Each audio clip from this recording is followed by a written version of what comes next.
Welcome to the Veteran Spouse Network podcast, brought to you in collaboration with Coming Home Well.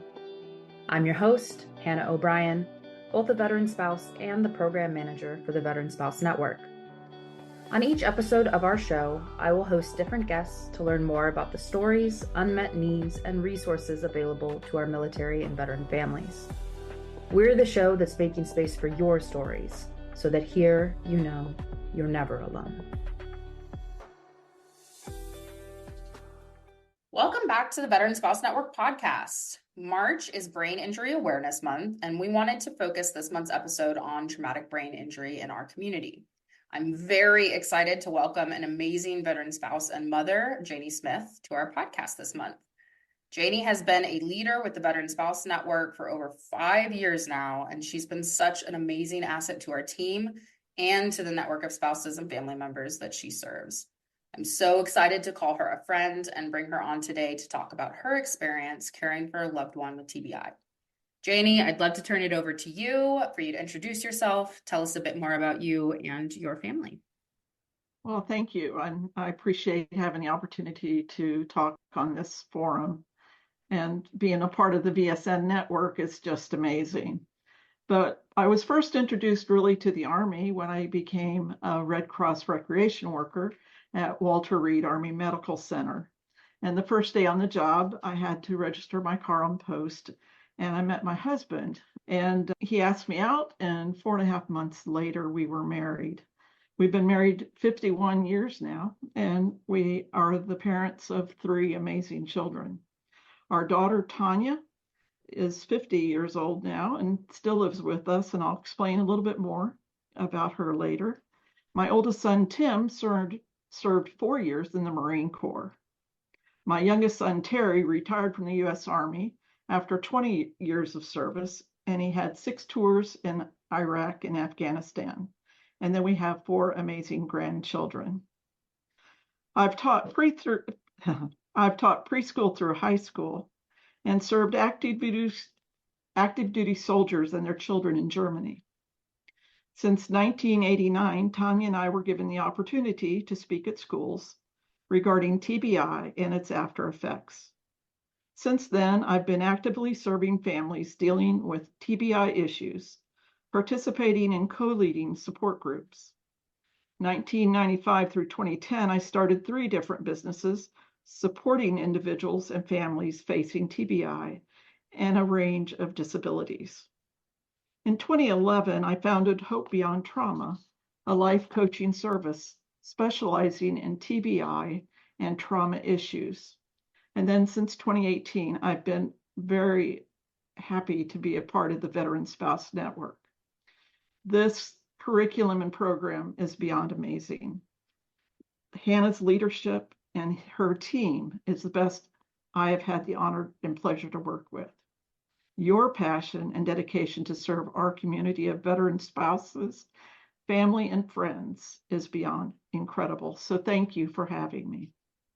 Thank you, Janie. I always appreciate hearing you talk about the impact working with us has made on you. I always say Janie is our biggest cheerleader, and she really means it. And she has been such a committed volunteer, honestly, for the majority of this time. And it's just been amazing to work with you for the last 5 years as well. Quite the resume. And as our listeners are queuing in, a lot of that had to do are focused around TBI. And so, of course, that is because you are the mother of 2 children who've experienced a TBI. So can you tell us a little bit more about them, how they were injured, and kind of what you saw in the differences, because they were very different? Well, Tanya, our oldest, sustained a severe brain injury in 1989 at the age of 15 when she was thrown out of the back of a pickup truck on the way back to school. She died in the Life Flight helicopter. She was in a coma and then in a rehabilitation hospital for a total of 4.5 months. Now, Terry sustained a brain injury at age 26 while serving in Iraq in 2004 from an IED explosion. It was just recently discovered that the supersonic pressure waves from high explosives pepper the brain, causing another type of traumatic brain injury, which can result in physical and biological causes for PTSD issues. This type of injury is unlike any other TBI. The differences in TBI, there is a traumatic brain injury that usually results from a violent blow or jolt to the head or body. An object that goes through the brain tissue, such as a bullet or shattered piece of skull, also can cause a traumatic brain injury. Now, a mild traumatic brain injury, and there's some question whether there's a such thing as a mild traumatic brain injury, there's some argument on that, may affect your brain cells temporarily. More serious traumatic brain injury can result in bruising, torn tissues, bleeding, and other physical damage to the brain. These injuries can result in long-term complications or even death. And then the last one, which I just told you about, was the supersonic pressure waves, which they just recently discovered. And then there's the differences in the age of the injury. And what does that mean? Our brains have different stages of development. By the age of 5 years old, our brains are 90% developed. Now, the brain finishes developing and maturing in mid to late 20s. The part of the brain behind the forehead, called the prefrontal cortex, also called the executive function areas, is one of the last parts to mature, which is responsible for skills like planning, prioritizing, and making good decisions. So now we have a 20-year plus gap between these two stages that our brains are developing. So it partially explains the impulsive and lack of judgment decision making in our children, teenagers, and young adults. So since Tanya's injury happened at age 15, her brain was still developing, while Terry's injury at 26 years old was more developed. Yeah, and I think you're going to talk, as we get into talking about symptoms and things, how that kind of, what that actually means and looks like in day-to-day life.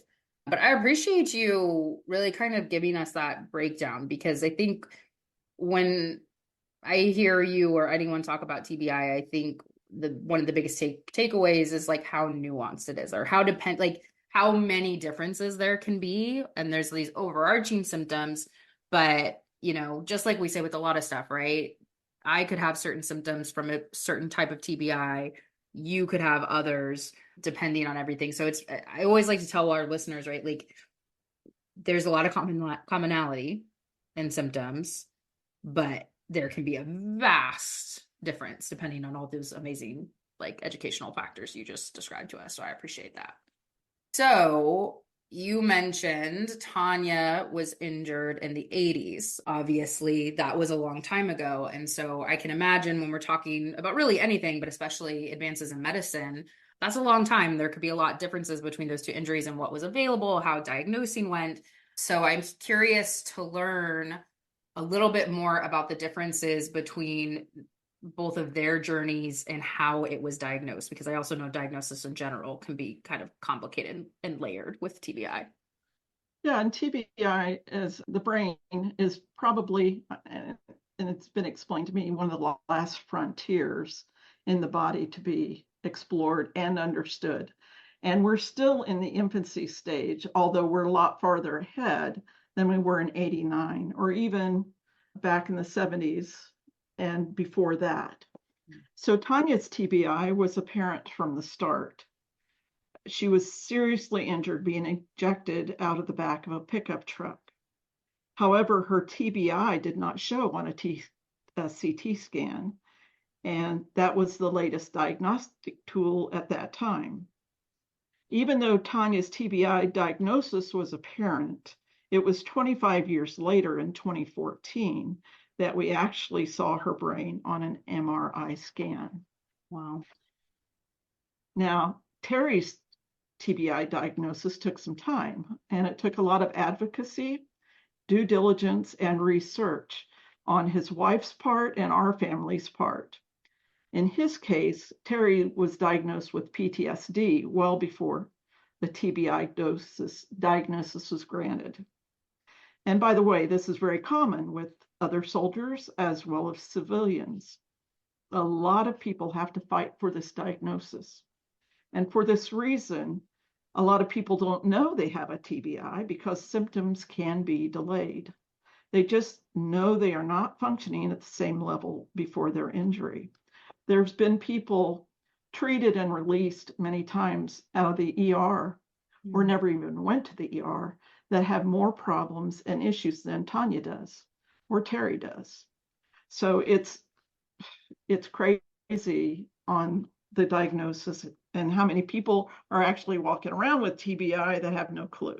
Right. Or don't even know to think there's something wrong to even go and get checked out. That's what I think of brain stuff. And we're going to talk about symptoms here in a second, but some of this stuff, it's so complicated because it could be attributed to something else. And I think we hear a lot, particularly with our military veteran community, that PTSD diagnosis, like for your son, usually comes first. And that could be because it's complicated to get the TBI, or that's just kind of what they're looking for and that's what they find. And then you might not actually be getting the full treatment that you need because you don't have the correct diagnosis or the full diagnosis. So definitely. Or the doctor is not that well educated in that.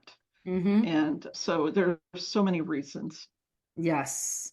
And I think something too, right, that for any of our listeners where this isn't obvious, right, a TBI is a medical diagnosis, right? So diagnosed by a medical doctor versus PTSD is a mental health diagnosis diagnosed by a mental health professional. So you're also dealing with two different systems of the healthcare, right? The behavioral and the medical. So it's even more like everyone has to be talking to each other and knowing the other side of the coin, and that might not be happening in the way that we all hope it is.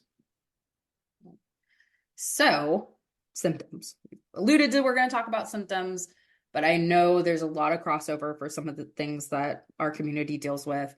And I'd love to just hear your perspective on how kind of symptoms you're aware of, but that you've also seen, like how this stuff plays out in real life. Well, there's multiple symptoms, and I'm only going to be able to touch on not all of them because they're all different in different ways. But as we said before, symptoms can be delayed. A lot of short-term memory issues are very apparent. I can teach Tanya.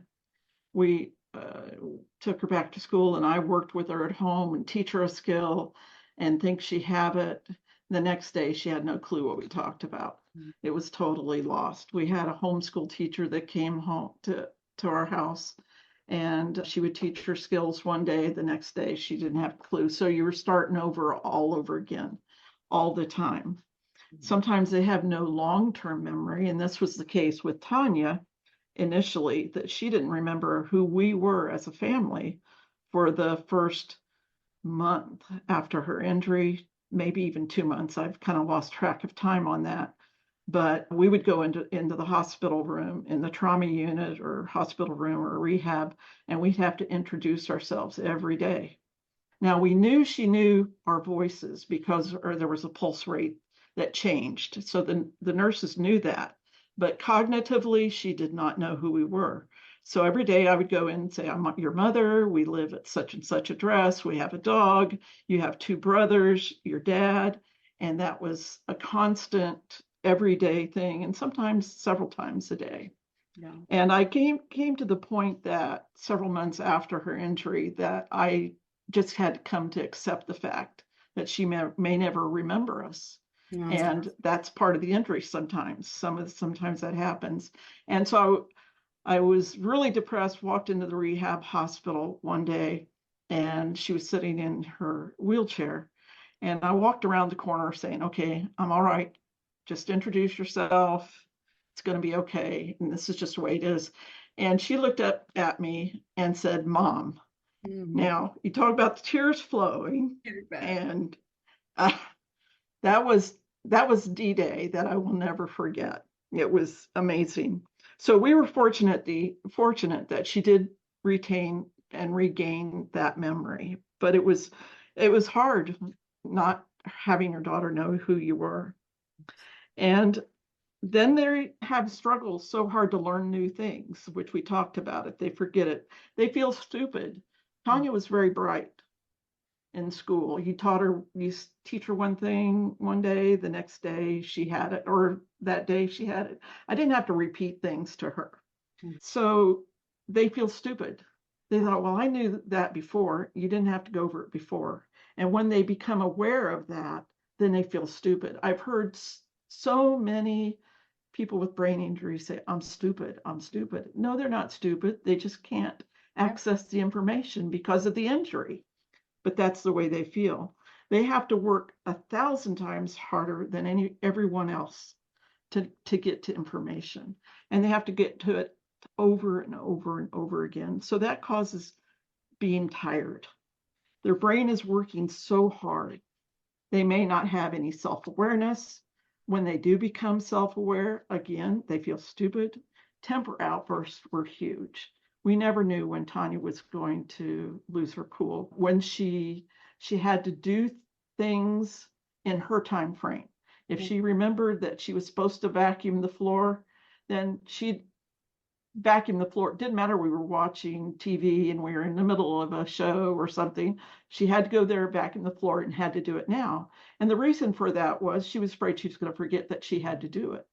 Sometimes they can't find the words they want to express or how they want to say it. They have speech difficulties. They have a new personality. We had to learn Tanya all over again. I've heard spouses say, I had to learn my spouse all over again. And sometimes marriages make it and sometimes they don't, because either the person with the brain injury doesn't like the person they married and vice versa. So it works both ways. They can feel worthless and they lose friends and they feel isolated and alone. Muscle memory comes back easier than cognitive functioning. Tanya remembered that how to play the guitar, but she had to ask me, Mom, did I play the guitar? And as soon as we brought the guitar into the hospital, she put it on her lap and just started playing. And that's because muscle memory is more ingrained and easier to access than cognitive. So we know that a TBI can just be a piece of the puzzle. Some may be dealing with both TBI and PTSD diagnosis, as Terry, my son. And what is unique and challenging about the dual diagnosis is neither is easy. And TBI is unique, and both together compound each other that the symptoms overlap. So it's really hard. With Terry, he had a struggle. It was after he was married, and his wife didn't know the man she married. And that was hard for them to work through. And there were times I had to go over there and live with them because of all the struggles. She didn't know what to do. I had the background of TBI with Tanya, so I had more knowledge than she did, but it was hard. And even doing that, it was hard on me and both of us to try to figure it out.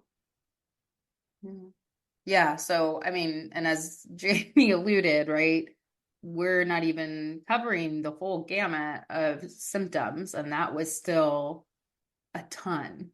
And then talking through, okay, if you're dealing with PTSD on top of that, where is the overlap? How do you suss it out? Two completely different conditions, difficult in their own right. Yeah, so it's a lot. And so you're obviously dealing with it from the perspective as a mother. I know you've worked with a lot of other, maybe spouses, and then you've gotten to see how your daughter-in-law handles it. But how have you seen some of these? You talked about it, but anything else you want to say about how you've seen some of these symptoms really impact you as the mother or your larger family? Well, it becomes overwhelming on so many levels. It causes a lot of stress within the family. Stresses that, just being married and raising a family under normal circumstances is extremely challenging. And then you throw this into the fire. It causes marital issues with my husband and myself. The boys didn't want to bring their friends home because we didn't know how Tanya was going to act. I mean, it was embarrassing for them at times because she would just say anything and everything without any social filters that she would have never even thought of saying prior to her injury. So it isolates us as a family from our friends. We can't socialize. When we go places, it was like, is she going to lose it in the restaurant? Is she going to lose it in a social setting? She would get lost just trying to find the bathroom in somebody's house. I had to make sure I took her to the bathroom and escorted her back. Mm-hmm. When it came to school, I had to take her to classes and then escort her back. With couples, having that common ground is now no longer common, and now they take on the role possibly as a caregiver. It's not the role that they desired to be. They wanted a partner, and so that role reversal is huge, and it upsets the apple cart, and they don't know their husband used to do all these things independently, and they didn't need to be reminded. They didn't need all of this extra care, and now they find themselves in a caregiving role, and it's so hard to adjust to. It's incredibly hard. Yeah, I think a couple of things I remember we talked about when we were talking through this that I think are important and I hope would be valuable to some people is, so you're talking about this, whatever the relationship is, this person is not like the person I knew anymore. So when we talked, you mentioned like the grieving process of that. And I think that's important. So I'd love to hear your perspective on that. Yeah, you have to let go of the person you once knew and accept the new person that's in front of you. And I'm so glad you brought that up because that is so hard for us to do. It's also exceptionally hard for the person with the brain injury. Their mind is exploded basically, and they're not who they thought they were. So when you can come, it's like I had to come to accept that Tanya may never remember us. Yeah. Some people never get to that point. As hard as that is, accepting her where she's at now and not having the expectations of her to learn something quickly and allowing her the space to take that time to learn, or maybe she will never learn it. Yeah. It's hard, but it's a growing process. And unless you come to that point, and it takes time, it's a process, you're not going to let the person with the brain injury come to their fullest development and acceptance. If you can't accept them, they're not going to accept themselves. Yeah, if you're trying to get back to something that doesn't exist, I know that's an uphill battle, or not even. That's something more impossible than that, I suppose. But that's hard, Just think that's grief in general is hard, and you're steering the person in the face every day. They're in your life every day, but you're essentially having to grieve who they were, grieve the relationship you had, whatever that might be. I remember one of the first groups I led right when you came on and we started doing our veteran spouse resiliency group program. I had a spouse in my group whose husband had suffered a very serious TBI, and she did that. She did a great job at that. She grieved. I mean, great, took time, but she grieved him, said, okay, this is who you are and who we are now. And we'll talk about treatments and stuff later on, but then years and years, maybe close to a decade after his injury, a new treatment had become available and they went and got treatment.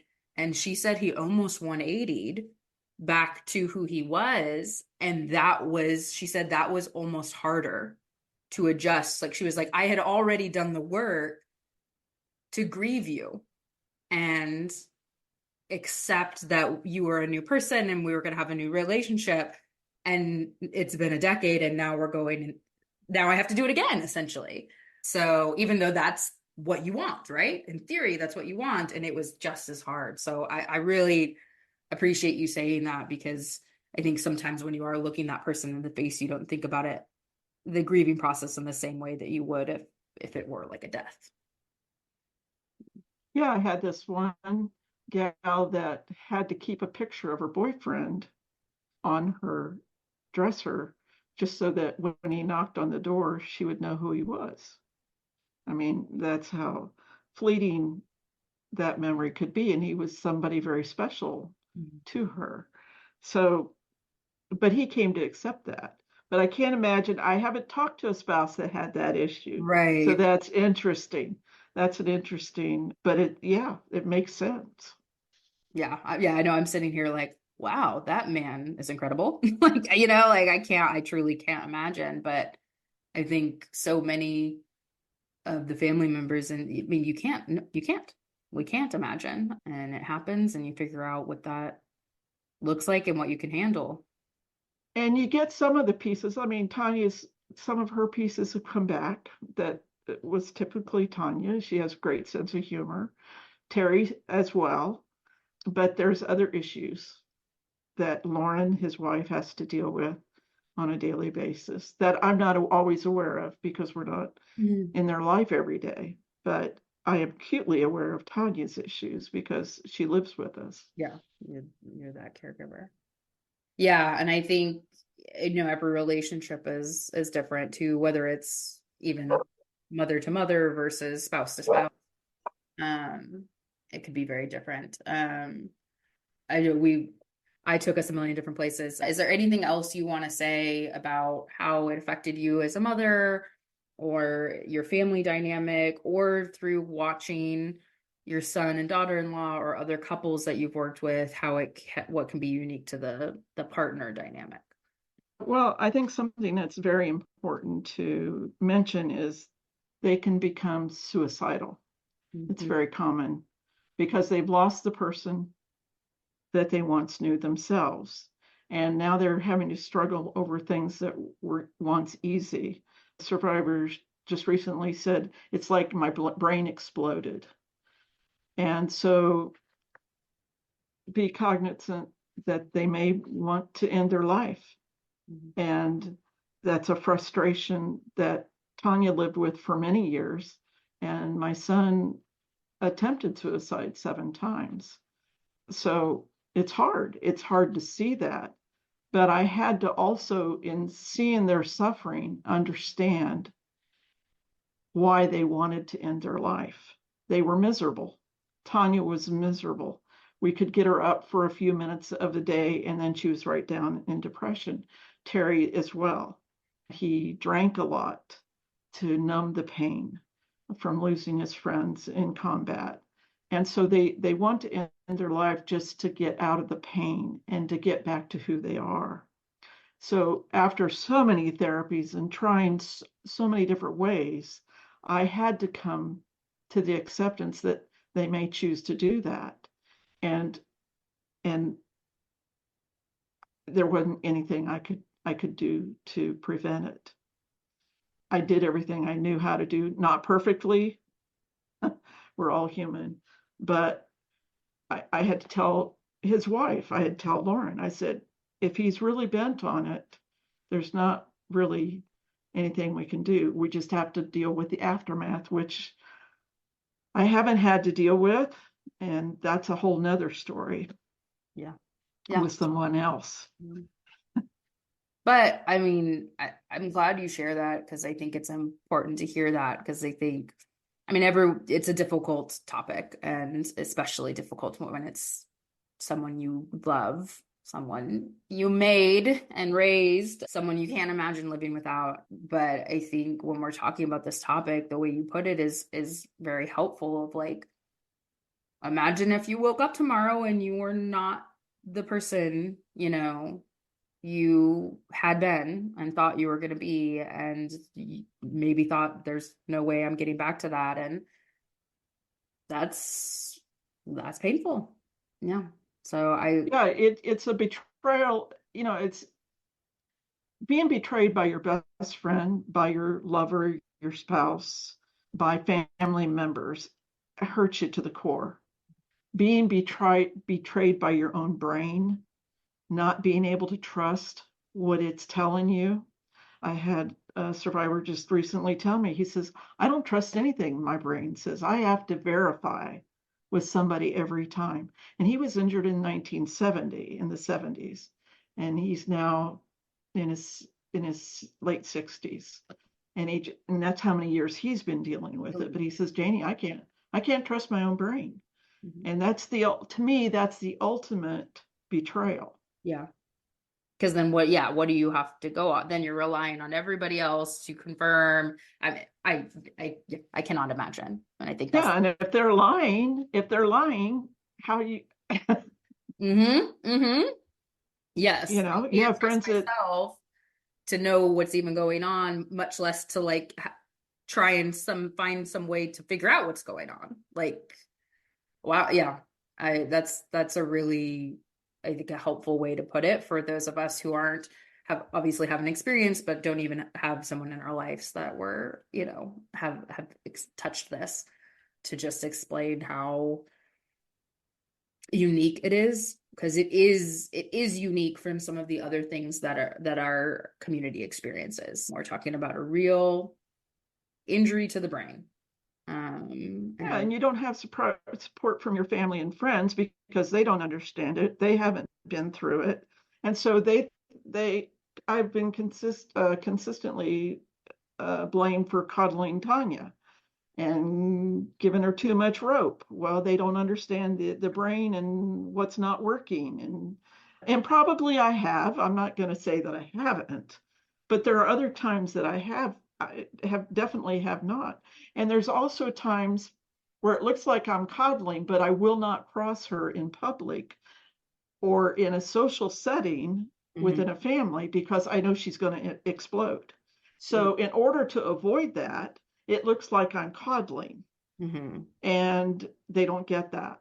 Yeah. But I don't want the explosion. I've been there, done that. Yeah. And they don't know, but they probably don't want the explosion either. Right. They don't. Yeah. And I mean, that, of course, is a theme across so much of human experience, right? Like, we cannot know somebody else's experience. And so we shouldn't pass judgment or give unsolicited advice. It's easy to judge. It is. To judge, and it comes and bites you in the butt. It does, yes. Because I'm sure the majority of us can say, none of us are perfect, and we all have probably been there. And we've also probably been on the other side of wishing other people weren't judging because they don't understand. But no, I think what I want to take us towards, so Tanya's 50, she was injured when she was 15. So can I do math quickly? 35 years? Is that good math? Okay, good. That you've been providing care. And as we know, you and I know from the work that we do with the Veteran Spouse Network, we're really focused on how to, no matter what you're dealing with as the family member, how to focus on you and what you need and how to face these things. So I'd love to hear from you what your thoughts are and what you've been able to do, whether it was perfect or not, to really take care of yourself when you were in this role, as you were in this role. I didn't take care of myself. Basically, I wasn't on the list.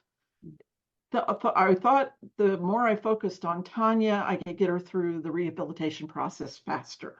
So we work harder so we can get to step 2 faster and step 3 to the point where I really did not pay enough attention to my 2 boys at the time or my husband. I figured my husband could take care of himself. My boys were a little bit older and my husband could take care of them. Tanya needed my full focus. So I distanced my husband, which was not healthy. He's struggling too. I distanced my sons who weren't understanding everything. I'm going to the hospital every day. So that wasn't good. And so my whole effort was trying to get Tanya better so our family could get back to normal. And so in that process, within about 18 months, I had a nervous breakdown, a mental breakdown, and had to be hospitalized. I was delusional and not thinking straight. And so I was in the hospital for a month, and that was really hard. Richard was retiring from the service at that time when all of that went down. And I had to give power of attorney to my mother and father-in-law for the kids because I couldn't take care of them at that particular time. So that was really hard. And then a number of years later, I had another breakdown because, again, the intensity of the situation was great, and I became delusional again. So it took me 2 nervous breakdowns to get back on my feet with a lot of support from my husband. My husband was amazing. My kids were amazing. Tanya was amazing. It was amazing in the fact that Tanya now had a job was to take care of mom. Mm-hmm. So when she took care of me, it gave her a sense of purpose. Mm-hmm. I was so broken. Richard gave me 3 jobs when I came home, and I thought, I'm ready to go. He gave me 3 jobs. He said, get the boys off to school, cook dinner, and run errands. I thought, piece of cake. Well, I'd have an errand, or I'd go to the kitchen he said, cook spaghetti. I said, okay, piece of cake. I went to the kitchen, and I was totally blank. I had no clue. I knew there was a stove, and I knew I was supposed to do something. That was the extent. I had no clue. Tanya amazingly came up behind me and she said, Mom, you need a skillet and you need some hamburger. And she started walking me through how to make it. And I'm like, no, wait a minute. She's got the brain injury. I got the mental health issue. But we called ourselves Tweedledee and Tweedledum. When I went on errands, I knew how to get there. Tanya had no clue because her orientation skills were gone. So every few minutes in the car, I'd say, okay, Tanya, where are we going? She'd say, oh, we're going to the grocery store. Oh, I know how to get there. So it was amazing how it gave her a sense of purpose. She still talks about that today, about how amazing that was. But yeah, you can be so broken. But my kids and my husband were strong enough to step up, and they watch out for me now. They say, okay. So we take care of each other. And if I start acting a little crazy, they'll say, something back on the medication or whatever. And so far we're doing outstanding right now. But it was a journey, and it was not easy on my husband or my kids. Yeah. So what's I love to hear, what's something that you do consistently to make sure you're on the list? You're at the top of that list and take care of yourself. I'm around my family so much that I need my time, just me, quiet time, no matter what shape or form that comes in, whether I'm sitting out on the back patio, just being quiet in the recliner, just being quiet, driving. Mm-hmm. If I can run errands by myself, that's amazing. Yeah. So quiet time, reflecting, learning and growing from my experiences is being grateful for the smallest things, just being grateful that my son and my daughter and my family are still surrounding me. We still love each other and we pick each other up. Mm-hmm. Love it. I love that. Yeah, that's perfect to think about. And I encourage everyone who's listening, if you're feeling any of this, or regardless of what you're going through, if you feel like you're not on your list or at the top of your list, think about the things that you can do to get you at the top, right? We say a lot in our groups, can't pour from an empty cup, the metaphor about putting the oxygen mask on first, you name it. There are so many, whatever cliche phrases, but they are there for a reason, right? We have to make sure we're looking out for us, especially when we're in these caregiver roles. So I appreciate that, Janie. So for everyone who's listening, they're like, okay, we've seen how TBI might look, and maybe they're living with this in their own family, and wondering, yeah, but how does it get better? What are the options for treatment? And I imagine, again, because of the difference in time, right, medical advances happen over time. From 89 to today, treatment looks very different. But I'm curious what you might be able to tell us about Tanya and Terry's treatment journeys, or what you're just aware of in terms of treatment in general. Well, Tanya had physical therapy, occupational therapy, speech therapy. They had to make sure she could swallow, which I think that's just a normal thing. Before that, then you had to learn how to swallow again. Psychological counseling, vocational counseling, cognitive therapy. And Terry was fortunate enough, even though it was a battle for us to get him into it, to be assigned to the Warrior Transition Unit in the Army while he was still active duty. And that was in Hawaii. But that took us going up 3 levels of command to get him in there. Mm. And that's a story in and of itself. But with persistence and his wife's persistence, we got him in there. And so that involved a lot of different therapies, counseling, and I'm not even aware of all of the issues. But the beautiful thing about that unit is it also took care of the family and their issues. And she was able to they had a year old, I think Taryn was about a year old at the time, and they were able to get babysitting services so that she could go and get help. And then I stayed over there. I went over there for 2 weeks, and I ended up staying 3 months in order to make sure all of this stuff went more smoothly so that they could get their help and get the support they needed. Yeah, and as you listed those many things, I just made me think back to like one, the brain is our computer, right? So it controls everything about us. So we could be dealing with physical symptoms that require physical therapy. We could be dealing with, emotional issues where we might need therapy, like you mentioned. There's just so much. So that kind of contributes to treatment is very individualized because the injury is very individualized, right? So if anything, it's just that there's a lot out there. We want you guys to hear that, if anything, that there are options, that just like any medical issue, it's constantly being researched, both in terms of the injuries themselves, the symptoms, and what treatments are effective. So I'm sure if we did this podcast again in a year, there would be new stuff available. I know that spouse I mentioned who her husband got treatment and basically was his old self again. That was the hyperbaric chamber, which they've been doing more and more now. And I really hope I'm not misspeaking, but I believe the VA has included that. Like they cover that now for people who need it. So there's all sorts of stuff out there. So we can't speak to everything, but no, there's a lot. And that, just like anything else, it's very individualized in terms of what each and also the VA has programs, but you have to fight the VA, and that's not easy.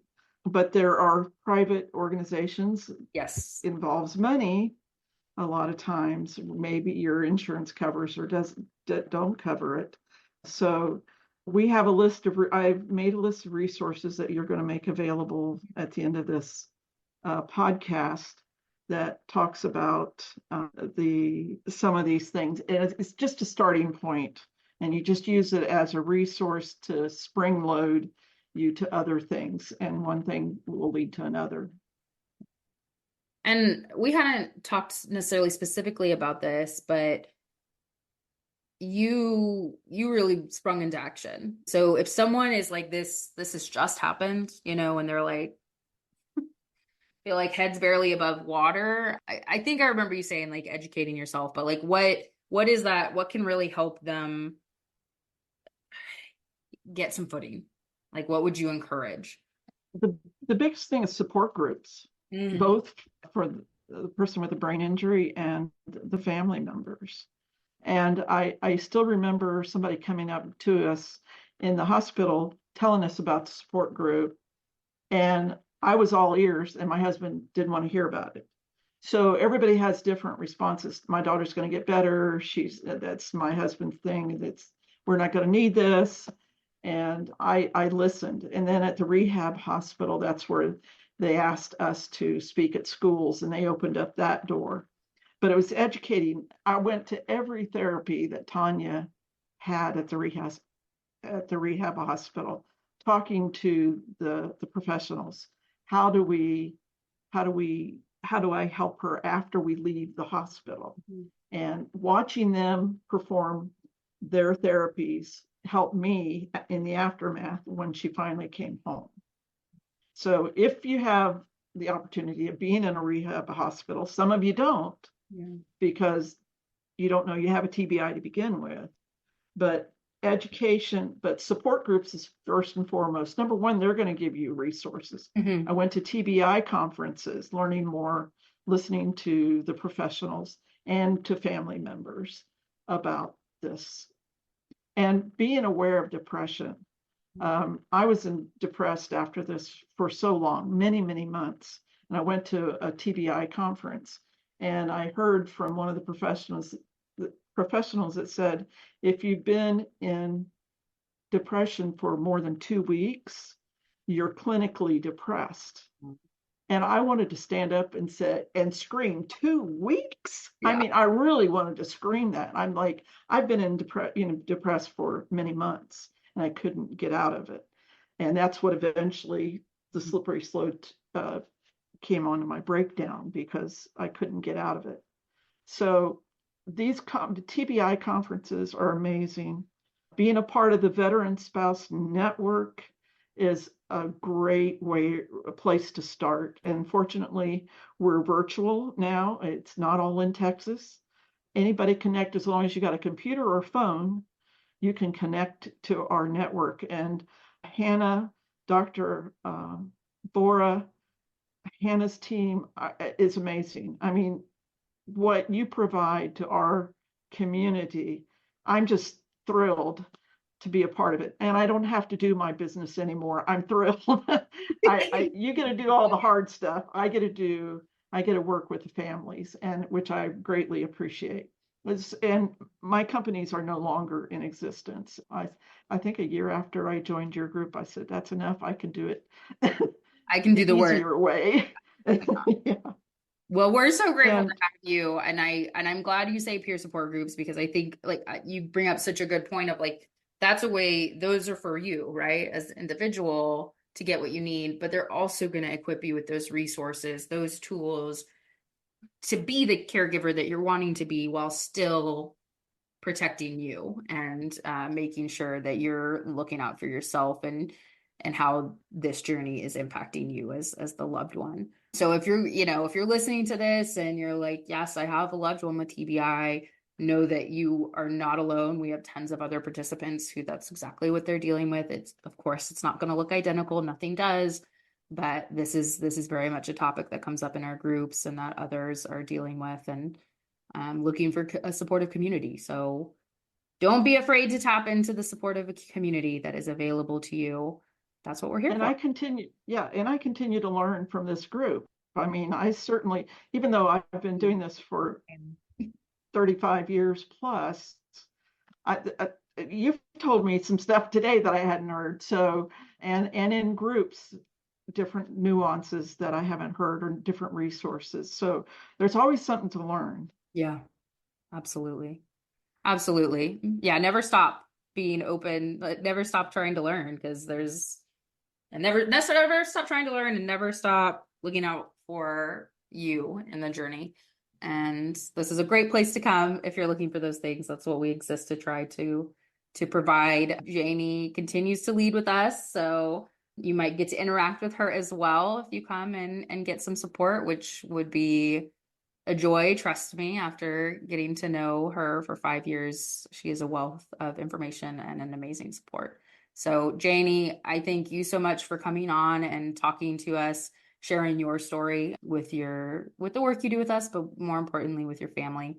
I know it's going to be really supportive for people who are also dealing with this. So thank you. I appreciate you. Thank you. Thank you so much. And join us next time. We'll tackle some other topic relevant to this community and hear somebody else share their story. So thank you for listening in. We'll see you next time. Thanks again for joining us on the Veteran Spouse Network podcast, brought to you in collaboration with Coming Home Well. We thank you for listening today and hope today's session left you feeling a little more connected or gave you some insight into the experiences of our military and veteran families. Don't forget to check us out at veteranspousenetwork.org to learn more about how our military and veteran families can receive the support they deserve.